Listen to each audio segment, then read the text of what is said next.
اعوذ باللہ من الشیطان الرجیم بسم اللہ الرحمن الرحیم رب اشرح لی صدری ویسر لی امری واحلل عقدۃ من لسانی یفقہوا قولی۔ السلام علیکم۔ آج کا ہمارا سبق سورہ مطففین۔ امید کرتی ہوں بچوں آپ سب خیریت سے ہوں گے۔ آج کا ہمارا سبق قرآن پاک کی ایک اور خوبصورت اور سبق آموز سورہ پڑھنے ہم جا رہے ہیں۔ اس سے پہلے ہم پچھلی صورتوں کا مختصر سا جائزہ کرتے ہیں کہ ہم نے پچھلی صورتوں میں کیا پڑھا تھا۔ سورہ انفطار۔ سورہ انفطار میں اللہ نے قیامت کے ہولناک مناظر بیان کیے اور یہ سبق دیا کہ ہمیں اپنے اعمال کی فکر کرنی چاہیے۔ اس طرح ہم نے سورہ عبس میں ہمیں سکھایا کہ سب انسان برابر ہیں، کسی کو ظاہری حالت سے کمتر نہیں سمجھنا چاہیے۔ سورہ نبا اور سورہ نازعات میں آخرت کی جزا اور سزا کے واضح مناظر بیان کیے گئے ہیں، اور سورہ تکویر نے قیامت کے دن کے ہولناک واقعات اور قرآن کی سچائی بیان کی ہے۔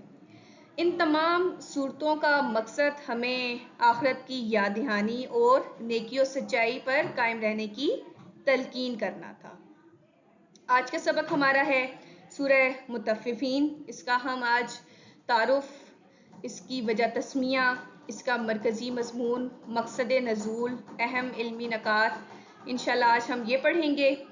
اور یہ صورت ہمیں ایک بہت اہم معاشرتی برائی سے خبردار کرتی ہے، اور وہ ہے ناپ تول میں کمی کرنا، دھوکہ دینا اور بے ایمانی کرنا۔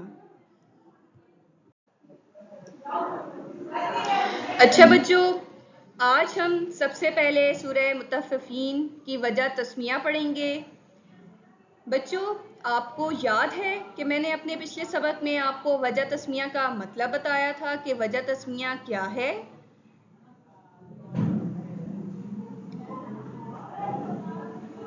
وجہ تسمیہ، شاباش، آپ نے بالکل ٹھیک بتایا۔ وجہ تسمیہ، وجہ کا مطلب سبب، ریزن، تسمیہ نام رکھنا۔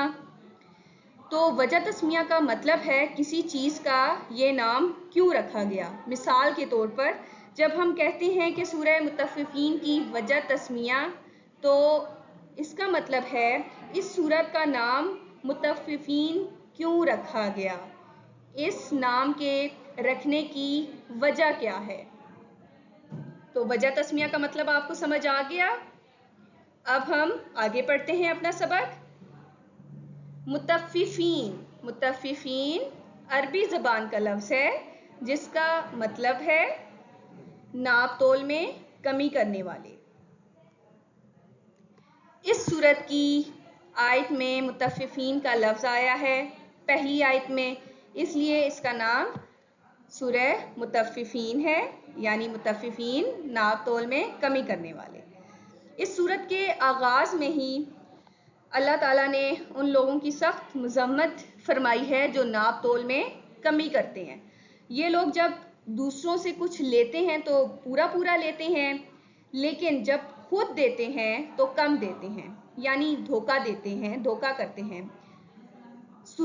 اس سورت کی پہلی آیت میں پھر اللہ تعالیٰ نے ان لوگوں کے لیے کیا ارشاد فرمایا ہے؟ وَيْلٌ لِّلْمُطَفِّفِينَ، ترجمہ ہلاکت ہے ان کے لیے جو ناپ تول میں کمی کرتے ہیں۔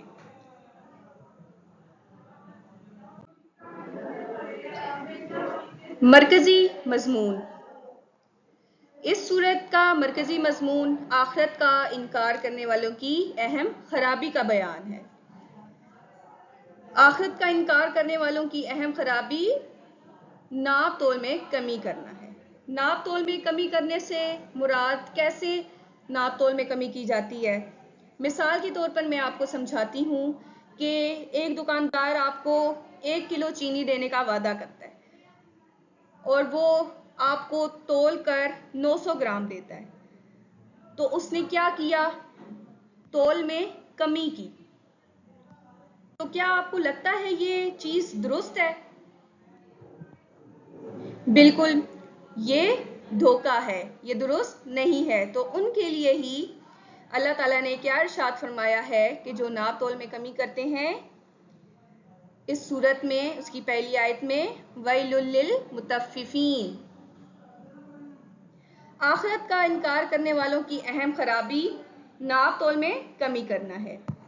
ناپ تول میں کمی وہی کرتے ہیں جنہیں آخرت پر یقین نہیں ہے، اس لیے وہ ناپ تول میں کمی کر کے دنیاوی فائدہ اٹھاتے ہیں اور اس بات پر یقین نہیں رکھتے کہ انہیں اس کا حساب آخرت میں دینا ہوگا۔ جو لوگ دوسروں سے چیز لیتے ہیں پورا تول کر لیتے ہیں، لیکن جب دوسروں کو دیتے ہیں تو کم تول کر دیتے ہیں، تو یہ لوگ کیا ہے، آخرت پر یقین نہیں رکھتے ہیں۔ یہ صورت یاد دہانی کرواتی ہے کہ سب کو ایک دن اللہ کے حضور پیش ہونا ہے، ہر عمل کا حساب ہوگا، کوئی چیز چھپ نہیں سکتی۔ تو جب انسان کے دل میں یہ احساس ہوتا ہے کہ ہمارے ہر عمل اللہ کے سامنے پیش ہونا ہے، تو وہ کوئی بھی ایسا کام نہیں کرتا جس کا وہ جواب نہ دے پائے۔ نیک و بد کا انجام وہ بھی اس میں شامل ہے کہ نیک لوگوں یعنی جو ابرار کو نعمتوں بھری جنت ملے گی اور برے لوگوں یعنی فجار ان کے لیے سخت عذاب ہوگا۔ مقصد نزول یعنی یہ صورت کیوں نازل ہوئی، اس کا کیا مقصد تھا؟ اس صورت کے نزول کا مقصد یہ ہے کہ ان لوگوں کو سمجھایا جائے جو ناپ تول میں کمی کرتے ہیں۔ یہ لوگ دوسروں سے پورا ناپ تول کر لیتے ہیں، لیکن جب وہ دوسروں کو فروخت کرتے ہیں تو ناپ تول میں کمی کر کے فروخت کرتے ہیں، جیسے کہ میں نے آپ کو مثال کے طور پر سمجھایا بھی ہے کہ یہ انتہائی پرلے درجے کی برائی ہے۔ اس صورت کا نازل ہونے کا یہی مقصد ہے کہ ان بددیانت اور بدعنوان لوگوں کو اس برائی سے بچنے کی تلقین کی جائے۔ اچھا بچوں، جب نبی کریم صلی اللہ علیہ وآلہ وسلم مکہ سے ہجرت کر کے مدینہ تشریف لائے تو مدینہ میں زیادہ تر لوگ تجارت اور زراعت کے پیشے سے وابستہ تھے۔ ان میں سے بعض تاجر ایسے تھے جو چیزیں بیچتے کم تولتے یا ناپتے تھے، لیکن جب وہ چیز خریدتے تو پورا تول کر خریدتے تھے۔ یہ ایک عام معاشرتی برائی بن چکی تھی ان کے لیے۔ وہ لوگ بددیانتی کو عادت سمجھ کر کرتے تھے۔ اچھا، یہ کیسا دھوکہ تھا؟ مثال کے طور پر کہ اگر کوئی تاجر آٹا بیچ رہا ہوتا ہے تو تولتے وقت کچھ گرام کم کر دیتا تھا، لیکن جب وہ خود آٹا خریدتا تو پورا کلو تولنے کے مطالبہ کرتا تھا، یعنی اپنے فائدے کے لیے انصاف چھوڑ دیتے تھے۔ تو اللہ تعالیٰ کا رد عمل کیا تھا؟ اسی ظلم اور دھوکے دہی پر اللہ تعالیٰ نے سورہ مطففین نازل فرمائی، جس کا آغاز ہی ان الفاظ سے ہوتا ہے وَيْلٌ لِّلْمُطَفِّفِينَ، ترجمہ ہلاکت ہے ان لوگوں کے لیے جو ناپ تول میں کمی کرتے ہیں۔ یہ ایک سخت وارننگ تھی ان تاجروں کے لیے کہ اللہ دیکھ رہا ہے، ناپ تول میں کمی کرنا کیا ہے؟ حرام ہے۔ ایسا کرنے والے قیامت کے دن بھی ذلیل و رسوا ہوں گے۔ اب ہم سورہ مطففین کے اہم مضامین اور علمی نکات پڑھیں گے۔ سب سے پہلے ہے ناپ تول میں کمی جیسی اہم برائی کی طرف توجہ۔ اس صورت میں ان لوگوں کو سمجھانے کی کوشش کی گئی ہے جو ناپ تول جیسی برائی میں مبتلا ہیں، جو خود پورا ناپ تول کر کے لیتے ہیں لیکن دیتے ہوئے ڈنڈی مارتے ہیں، اور اس صورت میں یہ تعلیم بھی دی گئی ہے کہ ہم جو بات اپنے لیے پسند کرتے ہیں وہی دوسروں کے لیے بھی پسند کریں۔ یہ بہت اہم پیغام ہے کہ سورہ مطففین ہمیں سکھاتی ہے کہ ہمیں دوسروں کے ساتھ ویسا ہی برتاؤ کرنا چاہیے جیسا ہم چاہتے ہیں کہ ہمارے ساتھ ہو۔ اگر ہم خود خریداری کرتے وقت یہ چاہتے ہیں کہ ہمیں پورا وزن، صحیح مقدار اور اچھی چیز ملے، تو ہمیں بھی دوسروں کو وہی دینا چاہیے، اور یہی انصاف کا تقاضا ہے کہ ناپ تول میں کمی اسی وقت ہوتی ہے جب انسان اپنے لیے زیادہ اور دوسروں کے لیے کم پسند کرتا ہے، جو خود غرضی اور ظلم کی علامت ہے۔ اسلام ہمیں اخلاص، ایمانداری اور ہمدردی کی تعلیم دیتا ہے۔ ایک حدیث ہے، آپ نے پڑھی ہوگی، کہ آپ صلی اللہ علیہ وآلہ وسلم نے ارشاد فرمایا، تم میں سے کوئی مومن نہیں ہو سکتا جب تک وہ اپنے بھائی کے لیے وہی نہ چاہے جو وہ اپنے لیے چاہتا ہے۔ بخاری مسلم کی حدیث ہے۔ یعنی کہ سورہ مطففین اسی سنہری اصول کو علمی شکل میں سکھاتی ہے تاکہ ہم دوسروں کے حق کو اتنی ہی اہمیت دیں جتنی ہم اپنے حق کو دیتے ہیں۔ یہ تعلیم ہمیں ایک بہتر انسان اور بہتر مسلمان بننے کا راستہ دکھاتی ہے۔ کرپشن اور برائی سے دور رہنے کی تلقین۔ اس سورت کے ابتدائی حصے میں کرپشن اور برائی کا ارتکاب کرنے والوں کی برائی کو بیان کیا گیا ہے۔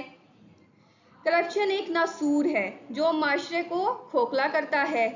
اسی وجہ سے معاشرے میں لاقانونیت اور ناانصافی بڑھ جاتی ہے۔ اس صورت میں یہ تعلیم دی گئی ہے کہ ہمیں ایک اچھا مسلمان اور بہترین شہری بننا چاہیے اور ان برائیوں سے دور رہنا چاہیے۔ قرآن پاک ہمیں سکھاتا ہے کہ ایک سچا مسلمان وہ ہے جو دیانتداری، سچائی اور انصاف سے زندگی گزارے۔ سورہ مطففین میں بھی خاص طور پر یہ سبق دیا گیا ہے کہ ناپ تول میں کمی کرنا ایک برائی ہے جو دراصل کرپشن کی ایک صورت ہے۔ جب کوئی شخص جان بوجھ کر دوسروں کا حق مارے، دھوکہ دے یا ایمانداری سے ہٹ کر فائدہ اٹھائے تو وہ نہ صرف انسانوں کے ساتھ ظلم کرتا ہے بلکہ اللہ کے حکم کی بھی نافرمانی کرتا ہے۔ کرپشن صرف مالی معاملات تک محدود نہیں بلکہ قول و فعل، وعدہ خلافی، چوری، سفارش، جھوٹ اور ظلم سب اس میں کیا ہے شامل ہیں۔ اسلام ہمیں حکم دیتا ہے کہ ہم ہر اس برائی سے دور رہیں جس سے دوسروں کو نقصان ہو، اور یہ ایک اچھے مسلمان کی کیا ہے پہچان ہے۔ وہ ایمانداری، صفائی، انصاف اور خوف خدا کے ساتھ زندگی بسر کرتا ہے اور اپنی ذات سے کسی کو تکلیف نہیں پہنچاتا۔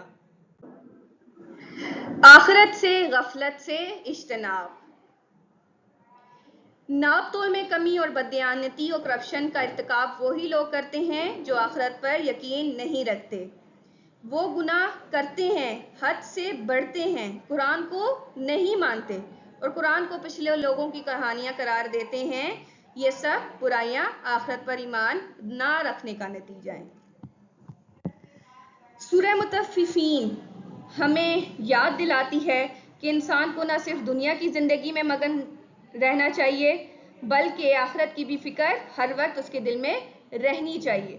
جو لوگ ناپ تول میں کمی، جھوٹ، دھوکہ اور ظلم کرتے ہیں وہ دراصل آخرت کو بھول چکے ہوتے ہیں اور دنیا کی وقتی فائدے میں گم ہو جاتے ہیں۔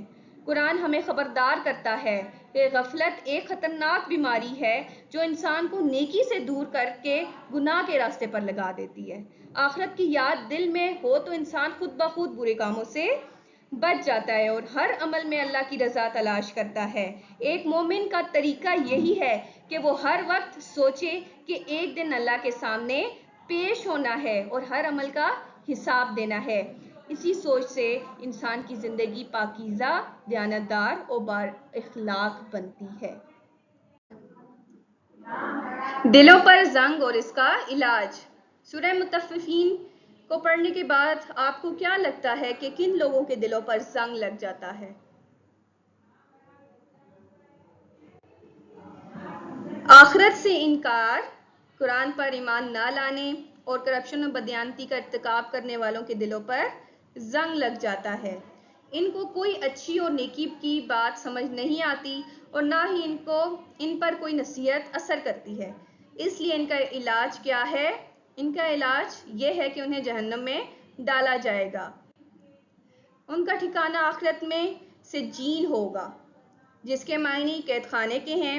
یہ جہنم کی ایک انتہائی پرعذاب قید خانہ ہے۔ اس سے ہمیں یہ تعلیم دی گئی ہے کہ ہمیں برائیوں سے بچ کر اللہ کی فرما برداری اختیار کرنی چاہیے۔ سجین کیا ہے؟ سجین ایسی جگہ ہے جہاں برے لوگوں کے اعمال لکھے جاتے ہیں اور یہ ان کے لیے عذاب یعنی قید کی جگہ ہے۔ یہ جہنم کی تہ میں ایک خوفناک تنگ جگہ ہے جہاں وہ لوگ جائیں گے جو دنیا میں گناہ کرتے ہیں، دوسروں کا حق مارتے ہیں، ناپ تول میں کمی کرتے ہیں، جھوٹ بولتے ہیں اور اللہ کو بھول جاتے ہیں۔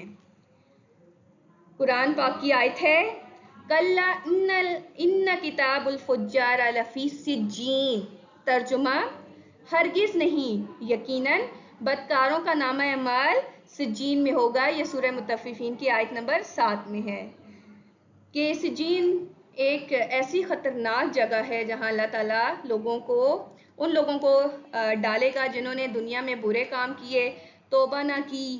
یہ جگہ جہنم کے سب سے نیچے یعنی تہ میں ہے جہاں سخت عذاب اور تکلیفیں ہوں گی۔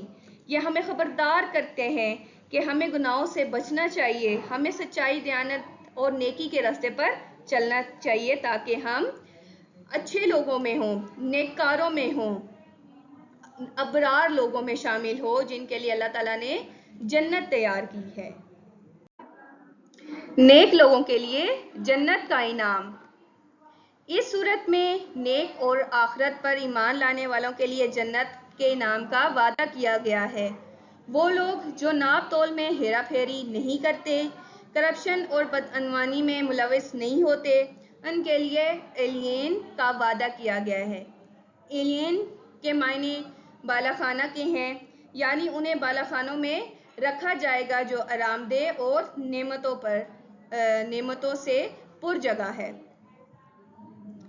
اس سے ہمیں یہ تعلیم ملتی ہے کہ ہمیں نیک اور اللہ کی فرمانبرداری والی زندگی گزارنی چاہیے اور دنیا کی چند روزہ زندگی کے مقابلے میں ہمیشہ کی زندگی کی نعمتوں سے کنارہ کش نہیں ہونا چاہیے۔ سورہ مطففین کی آیت نمبر 18 میں ہے کلا ان کتاب الابرار لفی علین، نہیں بلکہ نیک لوگوں کا اعمال نامہ علین میں ہوگا۔ یہ سورہ مطففین کی آیت نمبر 18 میں ہے۔ علین ایک بلند و بالا اور عظمت والا مقام ہے۔ یہ سب سے اعلیٰ درجہ ہے جہاں نیک لوگوں کے اعمال نامے محفوظ کیے جاتے ہیں۔ اس کا تعلق جنت کے بلند درجوں سے بھی زیادہ ہے۔ بعض مفسرین کے مطابق علین ایک خاص مقام ہے جہاں اللہ کے مقرب فرشتے نیک لوگوں کے اعمال لکھتے ہیں، یعنی کہ اللہ تعالیٰ نے نیک لوگوں کے لیے جنت کا انعام رکھا ہوا ہے کہ نیک لوگ کہاں ہوں گے؟ جنت میں ہوں گے۔ نعمتوں بھری زندگی ہوگی ان کے لیے، خالص مشروب دیا جائے گا جس میں مشک کی خوشبو ہوگی، وہ آرام دہ تختوں پر بیٹھے ہوں گے، خوش و خرم ہوں گے، ان کے چہروں پر خوشی و تر و تازگی نظر آئے گی۔ تو اللہ تعالیٰ بھی ہمیں ان لوگوں میں شامل کریں، آمین۔ آخرت کی ہمیشہ کی زندگی کی اہمیت۔ اس صورت کا ایک اہم موضوع آخرت کی زندگی کی اہمیت کا احساس دلانا ہے۔ دنیا کی زندگی محدود اور مختصر ہے۔ اس میں جو کچھ ہم کریں گے، جو عمل ہم کریں گے، اس کا بدلہ آخرت میں ملے گا۔ ہمیں دنیا میں اہل ایمان کا مذاق نہیں اڑانا چاہیے، کیونکہ دنیا میں اہل ایمان کا مذاق اڑانے والوں کو آخرت میں عذاب دیا جائے گا۔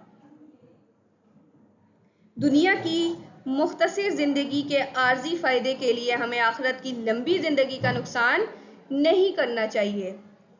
اس زندگی یعنی اس دنیا کی زندگی کے خسارے کو تو ہم پورا کر سکتے ہیں، اس کو پورا کیا جا سکتا ہے، لیکن آخرت کی زندگی کا خسارہ کبھی بھی پورا نہیں ہوگا۔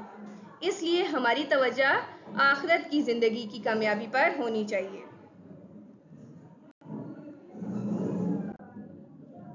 خلاصہ، آج ہم نے سورہ مطففین کا مقصد نزول، وجہ تسمیہ اور مرکزی مضمون، اس کے ساتھ ہم نے اس کے اہم مضامین اور علمی نکات پڑھے، جن میں ہم نے کیا پڑھا تھا؟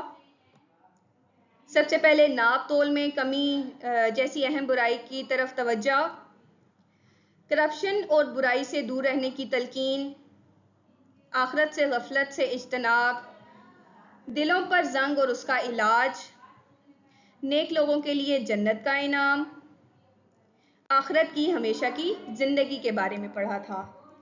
سورہ مطففین ہمیں کیا سبق دیتی ہے؟ اس سے ہمیں کیا سبق ملتا ہے؟ سورہ مطففین سے ہمیں سبق ملتا ہے کہ نیک لوگ اللہ کے ہاں بہت بلند مقام رکھتے ہیں، ان کے اعمال محفوظ کیے جاتے ہیں اور انہیں جنت کی لازوال نعمتیں دی جائیں گی۔ ہمیں سیکھنا چاہیے کہ اخلاص کے ساتھ نیکیاں کرنا، سچائی اور انصاف پر قائم رہنا، اسی میں ہمارے لیے بہتری ہے اور جنت کی طلب میں آگے بڑھنا ہی اصل کامیابی ہے۔ دنیا کی وقتی لذتوں کی بجائے آخرت کی دائمی نعمتوں کو ترجیح دینی چاہیے، کیونکہ اللہ ہر نیکی کا صلہ بہترین دیتا ہے۔ تو اللہ پاک سے دعا ہے کہ اللہ پاک ہمیں ان نیک لوگوں میں شامل کرے جن پر اپنا وہ خاص کرم، اپنا خاص انعام فرمائیں گے، جنت کی تمام نعمتیں انہیں عطا کریں گے، اور ہمیں خود بھی برائی سے بچنا چاہیے اور دوسروں کو بھی برائی سے بچنے کی تلقین کرنی چاہیے۔ وآخر دعوانا ان الحمد للہ رب العالمین۔